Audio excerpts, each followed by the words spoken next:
let's jump right into this explainer. Today, we're going to peel back the cinematic layers of a real 90s classic to reveal, honestly, a mind-bending study of surveillance, psychology, and existentialism. On the surface, sure, the 1998 movie starring Jim Carrey just looks like a straightforward, kind of funny story about a man living inside a reality TV show. But as we're going to explore today, it is actually a brilliant deep dive into human freedom and control. So the philosopher John Michael Maguire poses this incredible question that instantly puts us right in the shoes of Truman Burbank, and it forces us to doubt our own reality. If you've never really questioned the authenticity of the world around you, well, this premise completely challenges the very nature of your certainty. Think about it for a second. How do you actually know the people around you aren't just paid actors? Let's start right at the surface level of Truman's world with Sea Haven. It's pitched to us as this perfectly manufactured utopia, totally designed from the ground up by television executives. I mean, the neighbors are almost a little too friendly, the houses are absolutely pristine, and the weather? Mysteriously always pleasant. But underneath that sunny pastel veneer, it's actually a massive set designed to keep one single man comfortably oblivious to his total lack of freedom. It's a prison, but it's disguised as a paradise. Section 1. The modern panopticon, the architecture of invisible control. Okay, so the really crucial concept we need to talk about here is the panopticon. This was originally designed by Jeremy Bentham and later heavily analyzed by Michel Foucault. Picture a circular prison. Right in the middle, there's a central guard tower that can see into every single cell, but, and this is key, the prisoners cannot see the guards. Because the inmates never know exactly when they're being watched, they just have to assume they are always being watched. And honestly, that's the dark genius of it. You don't even need physical chains if the subject polices themselves. The uncertainty alone forces total submission. And this comparison is just brilliant.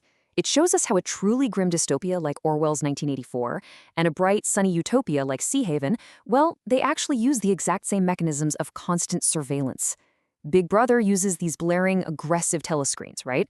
Sea Haven, on the other hand, uses thousands of covert, silent cameras.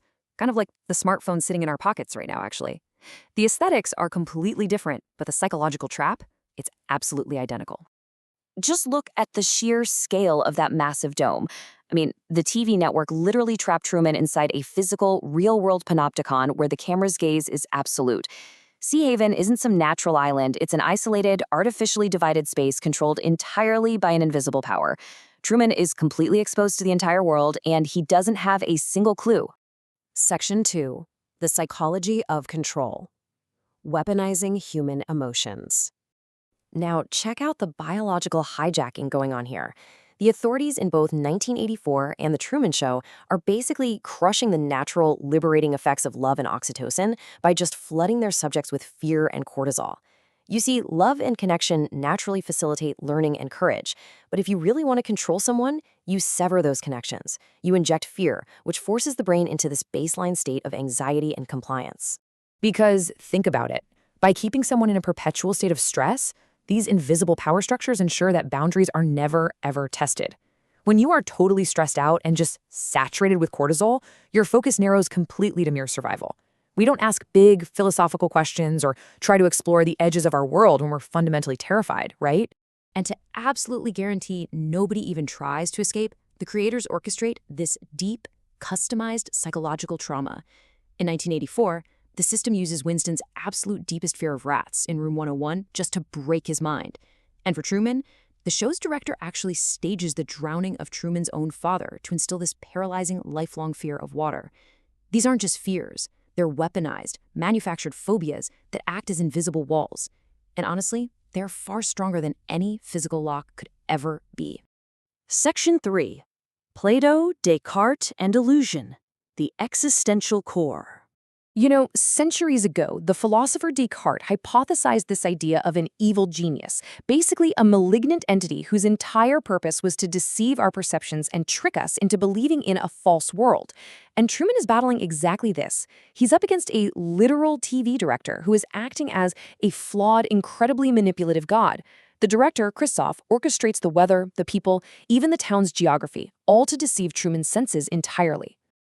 And man, this just perfectly mirrors Plato's allegory of the cave. In Plato's story, right, you have prisoners who are chained up and think the shadows on the cave wall are the entire universe. Sea Haven is Truman's cave. The actors, they're just the shadows. Truman is the prisoner who is finally turning his gaze away from those manufactured shadows to seek the actual blinding truth of reality.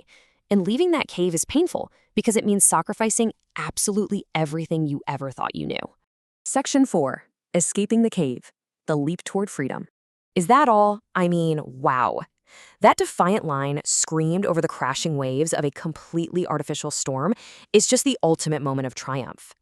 Truman's desire for the truth finally overpowers his manufactured fear.